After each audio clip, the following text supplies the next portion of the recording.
வணக்கம் மாணவர்களே, உங்கள் எல்லோரையும் ரோஜா தோட்டம் சேனலுக்கு அன்போடு வரவேற்கிறேன். இன்னைக்கு எந்த பாடம் படிக்கலாம்? இயல் 2 உயிருக்கு வேர் பாடத்தில் தரப்பட்டுள்ள திறனறிவோம் வினாக்களுக்கு விடைகளை படிக்கலாமா? முதலில் பலவுள் தெரிக. 1. மாடு என்பதன் பொருள் என்ன? விடை: மாடு என்பதன் பொருள் பக்கம். 2. நீர்நிலைகளோடு தொடர்பில்லாதது எது? நீர்நிலைகளோடு தொடர்பில்லாதது புலரி. புலரினா விடியல் என்று பொருள். மற்றபடி அகழி, ஆறு, இளஞ்சி இது எல்லாமே நீர்நிலைகளோடு தொடர்புடையது. சரிங்களா? சரியான விடை புலரி. 3. சரியான தொடர்களை தேர்வு செய்க. முதல்ல என்ன கொடுத்திருக்காங்க? நீரின்றி அமையாது உலகு, திருவள்ளுவர். ஆமாம், இது சரிதான். நீரின்றி அமையாது யாக்கை, ஔவையார். இது தவறு. ஏன்னா இதை சொன்னவர் குடப்புலவியனார். அடுத்தது மாமழை போற்றுதும், இதை சொன்னவர் இளங்கோவடிகள். இது சரிதான். கொடுக்கப்பட்டுள்ள விடைகளில் எது சரி? முதல்ல கொடுத்திருக்காங்க இல்லையா, ஆ விடை காங்கா. இந்த விடை சரி. அடுத்தது 4. பகுதி விகுதி மட்டும் இடம்பெறும் சொல் எது? சரியான விடை வளர்க. வளர் குட்டல் க. வளர் என்பது பகுதி, க என்பது விகுதி. அடுத்தது 5. மல்லர் மூதூர் வயவேந்தே, கோடிட்ட சொல்லின் பொருள் என்ன? எந்த சொல் கோடிட்டு காட்டப்பட்டிருக்கு? மல்லல். மல்லல் என்பதன் பொருள் வளம். சரியான விடை வளம். அடுத்தது குருவினா. 1. கூவல் என்று அழைக்கப்படுவது எது? உவர் நிலத்துல தோண்டப்படும் கிணற்றுதான் கூவல்னு சொல்லுவாங்க. இதற்கான விடை எங்க இருக்குன்னா 28வது பக்கத்துக்கு வந்தீங்கன்னா தெரிந்து கொள்வோம்னு ஒரு கட்டம் கொடுத்திருக்காங்க இல்லையா, அதுல இருக்கு பாருங்க. கூவல் உவர்மண் நிலத்தில் தோண்டப்படும் நீர்நிலைன்னு கொடுத்திருக்காங்க பாருங்க. இதுதான் விடை. எப்படி கேள்விக்கு ஏத்த மாதிரி எழுதலாம்னா, உவர்மண் நிலத்தில் தோண்டப்படும் நீர்நிலை கூவல் என்று அழைக்கப்படுகிறது. இந்த மாதிரி எழுதுங்க. கேள்விக்கு ஏத்த மாதிரி முடிச்சிடுங்க. அடுத்தது 2வது கேள்வி. உங்களது பள்ளியை சுற்றியுள்ள நீர்நிலைகளின் பெயர்களை குறிப்பிடுக. அதே 28வது பக்கத்துல அதே கட்டத்துக்கு வாங்க. இங்க நிறைய நீர்நிலைகளை கொடுத்திருக்காங்க பாருங்க. அகழி, அருவி, ஆழிக்கிணறு, ஆறு, இளஞ்சி, உரைக்கிணறு, ஊருணி, ஊற்று, ஏரி, கட்டுக்கிணறு, கடல், கண்மாய், குண்டம், குண்டு, குமிழி ஊற்று, கூவல், கேணி, புனர்குளம், பூட்டை கிணறு இதெல்லாம் கொடுத்திருக்காங்க இல்லையா. இது எல்லாமே நீர்நிலைகள் தான். உங்க பள்ளியை சுற்றி இதுல இருக்கிறதுல எது எது இருக்கோ அதை பார்த்து நீங்க எழுதலாம். இதுல இல்லாதது ஏதாவது இருந்தாலும் அதனுடைய பெயர்களை எழுதலாம். சரிங்களா? அதாவது கடல் இருந்தா கடலை எடுத்து எழுதுங்க, கண்மாய் இருந்தா கண்மாயை எழுதுங்க, ஆறு இருந்தா ஆறை எழுதுங்க, ஏரி இருந்தா ஏரியை எழுதுங்க, அருவி இருந்தா அருவியை எழுதுங்க. பள்ளிக்கிட்ட எது எது இருக்கோ அதை எடுத்து எழுதுங்க. சரிங்களா? அடுத்தது 3வது கேள்வி. உண்டி கொடுத்தோர் உயிர் கொடுத்தோரே, குறிப்பு தருக. 33வது பக்கத்துக்கு வாங்க. இதற்கான விடை அங்கதான் இருக்கு. பாடலின் பொருள்னு இருக்கு இல்லையா, அதுக்கு கீழே இருக்கிற முதல் பத்தியை விட்டுடுங்க. 2வது பத்தியில 3வது வரைக்கும் வாங்க. நீரின்றி அமையாத உடல் அப்படி ஆரம்பமாகுது இல்லையா, அங்க நீங்க விடையை ஆரம்பிக்கணும். ஆரம்பிச்சு எப்படி முடிக்கணுங்கிறத சொல்றேன், பின்தொடர்ந்து வாங்க. நீரின்றி அமையாத உடல் உணவால் அமைவது, உணவையே முதன்மையாகவும் உடையது. எனவே உணவு தந்தவர் உயிரை தந்தவர் ஆவர். இது வரைக்கும் இருக்கா? இது வரைக்கும் எழுதுங்க. அதுக்கப்புறமா இப்ப நான் சொல்ற வாக்கியத்தை சேர்த்து எழுதி விடையை முடிங்க. எப்படின்னா, இவர்களையே உண்டி கொடுத்தோர் உயிர் கொடுத்தோரே என்கிறோம். இப்படி முடிச்சிருங்க. சரிங்களா? அடுத்தது 4வது கேள்வி. நிலையான வானத்தில் தோன்றி மறையும் காட்சியை பெரிய புராணம் எதனுடன் ஒப்பிடுகிறது? இந்த மாதிரி கேள்வி இருக்கா? இந்த கேள்வியில கொஞ்சம் குறைபாடு இருக்கு. அதாவது பொருள் புரியுற மாதிரி இந்த கேள்வி இல்ல. நீங்க படிக்கும் போதே உங்களுக்கு புரியும். இந்த கேள்வியில சின்ன மாற்றத்தை நாம செய்துக்கலாம். எப்படி செய்யலாம்னா, நிலையான வானத்தில் தோன்றி மறையும் வானவில் காட்சியை பெரிய புராணம் எதனுடன் ஒப்பிடுகிறது? இந்த மாதிரி கேள்வியை மாத்திக்கோங்க. விடை எங்க இருக்குன்னா 30வது பக்கத்துல இருக்கு. 30வது பக்கத்துல பாடலின் பொருள் கொடுத்திருக்காங்க இல்லையா, அதுல 2வது பத்தி, அதாவது அன்னங்கள் விளையாடும்னு ஆரம்பமாகுது இல்லையா, அந்த பத்தியில இதற்கான விடை இருக்கு. நான் படிச்சுக்கிட்டே வந்து அதை முடிக்கும் போது எப்படி முடிக்கணும்னு சொல்றேன், நீங்க நோட் பண்ணிக்கோங்க. ஒண்ணும் இல்ல, கேள்விக்கு ஏத்த மாதிரி முடிக்கிறோம், அவ்வளவுதான். அன்னங்கள் விளையாடும் அகலமான துறைகளை கொண்ட நீர்நிலைகளில் எருமைகள் வீழ்ந்து மூழ்கும். அதனால் அந்நீர்நிலைகளில் உள்ள வாளை மீன்கள் துள்ளி எழுந்து அருகில் உள்ள பாக்கு மரங்களின் மீது பாயும். இது வரைக்கும் குறிச்சுக்கோங்க. அதுக்கப்புறமா இப்ப நான் சொல்றதை எழுதிக்கோங்க. இக்காட்சியை நிலையான வானத்தில் தோன்றி மறையும் வானவில் காட்சியுடன் பெரிய புராணம் ஒப்பிடுகிறது. இந்த மாதிரி எழுதிக்கோங்க. இன்னொரு முறை சொல்றேன். அன்னங்கள் விளையாடும் அகலமான துறைகளை கொண்ட நீர்நிலைகளில் எருமைகள் வீழ்ந்து மூழ்கும். அதனால் அந்நீர்நிலைகளில் உள்ள வாளை மீன்கள் துள்ளி எழுந்து அருகில் உள்ள பாக்கு மரங்களின் மீது பாயும். இதுவரைக்கும் குறிச்சுக்கிட்டு அதுக்கப்புறமா இக்காட்சியை நிலையான வானத்தில் தோன்றி மறையும் வானவில் காட்சியுடன் பெரிய புராணம் ஒப்பிடுகிறது. இந்த மாதிரி முடிச்சுக்கோங்க.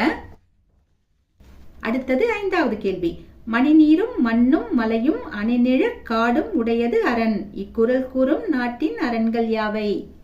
தெளிந்த நீர், பரந்த நிலம், உயர்ந்த மலை, அடர்ந்த காடு ஆகிய 4ம் ஒரு நாட்டின் முக்கிய அரண்களாகும். மொத்தம் 4 தான். தெளிந்த நீர், பரந்த நிலம், உயர்ந்த மலை, அடர்ந்த காடு, இது 4ம் தான் ஒரு நாட்டின் முக்கிய அரண்கள். அடுத்தது சிறுவினா. முதல் கேள்வி. அடுத்த தலைமுறைக்கும் தண்ணீர் தேவை. அதற்கு நாம் செய்ய வேண்டியவற்றை எழுதுக. அடுத்த தலைமுறைக்கும் தண்ணி வேணும். அப்ப நாம என்னென்ன செய்யணும் அப்படிங்கிறது தான் இங்க கேட்கப்பட்டிருக்கிற கேள்வி. நாம என்னென்ன செய்யலாம்? முதல்ல நிறைய மரங்களை நடணும். இப்பவே நாம மரங்களை நட்டு வச்சாதான் பின்னாட்கள்ல அடுத்த தலைமுறைக்கு நல்ல மழையை கொடுக்கும், இல்லையா? சரி, விடை எழுதுவோமா? அதிகப்படியான மரங்களை நட வேண்டும். புதிய புதிய அடர்வன காடுகளை உருவாக்க வேண்டும். காடுகள் அழிக்கப்படுவதை தடுக்க வேண்டும். நீரை சேமிக்க ஏரி, குளம், குட்டை, கண்மாய் போன்றவைகளை தூர்வாரி செம்மையாக வைத்திருக்க வேண்டும். மழை நீர் வீணாக கடலில் கலப்பதை தடுக்க அணைகளை கட்ட வேண்டும். தண்ணீரை அளவோடு பயன்படுத்துவதை பற்றி சிறுவயது முதலே குழந்தைகளிடம் விழிப்புணர்வை வளர்க்க வேண்டும். நீர் மேலாண்மை குழுவினை அமைத்து புதிய தொழில்நுட்பங்களை கையாண்டு அடுத்த தலைமுறை நீர்வளத்தோடு வாழ வழிவகை செய்ய வேண்டும். அடுத்தது 2வது கேள்வி. நிலைத்த புகழை பெறுவதற்கு குடப்புலவியனார் கூறும் வழிகள் யாவை? நிலைத்த புகழை பெறணும்னா நீர்வளத்தை ஏற்படுத்தி கொடுக்கணும். அதாவது தண்ணி வசதியை செய்து கொடுக்கணும். அதைத்தான் குடப்புலவியனார் சொல்றாரு. விடை எழுதுவோமா? நீரின்றி அமையாத உடல் உணவால் அமைவது. உணவையே முதன்மையாகவும் உடையது. எனவே உணவு தந்தவர் உயிரை தந்தவர் ஆவர். உணவு எனப்படுவது நிலத்துடன் நீரும் ஆகும். நிலத்தையும் நீரையும் ஒன்று சேர்த்தவர் இவ்வுலகில் உடலையும் உயிரையும் ஒன்று சேர்த்தவர் ஆவர். எனவே நிலம் குழிந்த இடங்கள் தோறும் நீர்நிலைகளை பெருக செய்தல் வேண்டும். அவ்வாறு நீரை பெருக்கியோர் மூவகை இன்பத்தையும் நிலைத்த புகழையும் பெறுவார்கள் என்று குடப்புலவியனார் கூறுகிறார். அடுத்தது 3வது கேள்வி. சோழர் கால குமிழித்தூம்பு எதற்காக பயன்படுத்தப்பட்டது? விடை எழுதுவோமா? ஏரியில் நீருக்கு அடியில் குமிழித்தூம்பு காணப்படும். நீருக்கு அடியில் உள்ள குமிழித்தூம்பை மேலே தூக்கும் போது 2 துளைகள் திறக்கப்படும். ஒன்று நீரோடி துளை. நீரோடி துளையிலிருந்து நீர் வெளியேறும். மற்றொன்று சேரோடி துளை. சேரோடி துளையிலிருந்து நீருடன் சுழன்று சேரும் வெளியேறும். இதனால் தனியாக தூர்வார வேண்டிய அவசியம் வராது. இவ்வாறு சோழர் கால குமிழித்தூம்பு நீரை வெளியேற்றவும் சேரை வெளியேற்றவும் பயன்படுத்தப்பட்டது. அடுத்தது 4வது கேள்வி. வானவில்லை ஒப்பிட்டு பெரிய புராணம் கூறும் செய்தியை விளக்கி எழுதுக. இப்பொழுது நம்ம மேல நிலையான வானத்தில் தோன்றி மறையும் வானவில் காட்சியை பெரிய புராணம் எதனுடன் ஒப்பிடுகிறதுன்னு ஒரு கேள்விக்கு விடை எழுதணும், இல்லையா? அதே விடைதான் இந்த கேள்விக்கும் வரும்.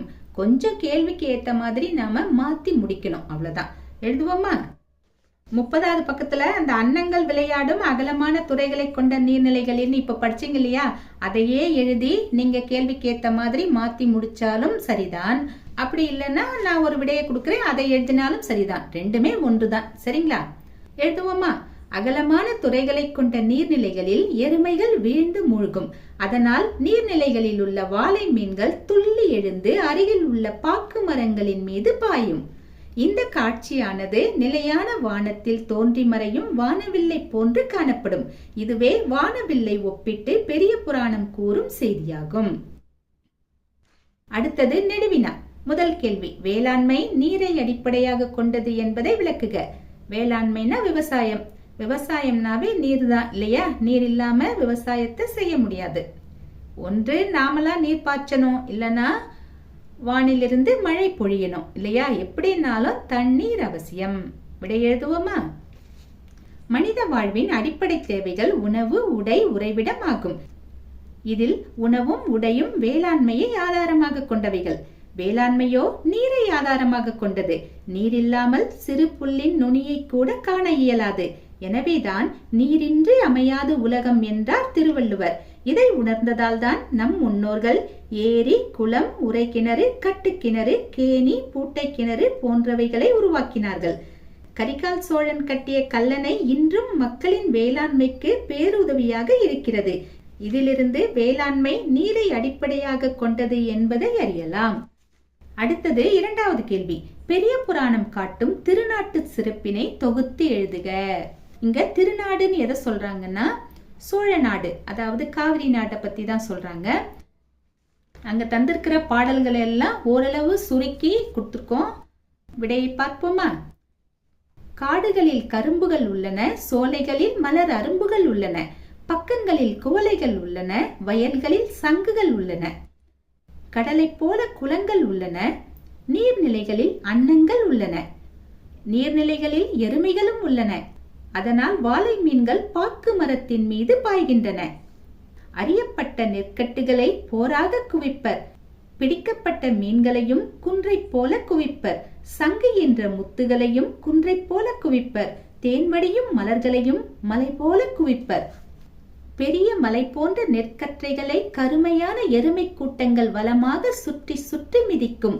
மேலும் தென்னை, செருந்தி, நரந்தம், அரசமரம், கடம்பமரம், பச்சிலை மரம், குராமரம், பனைமரம், சந்தன மரம், நாகமரம், வஞ்சி மரம், காஞ்சி மரம், கோங்கு மரம் போன்றவைகள் செழித்து வளர்ந்திருந்தன.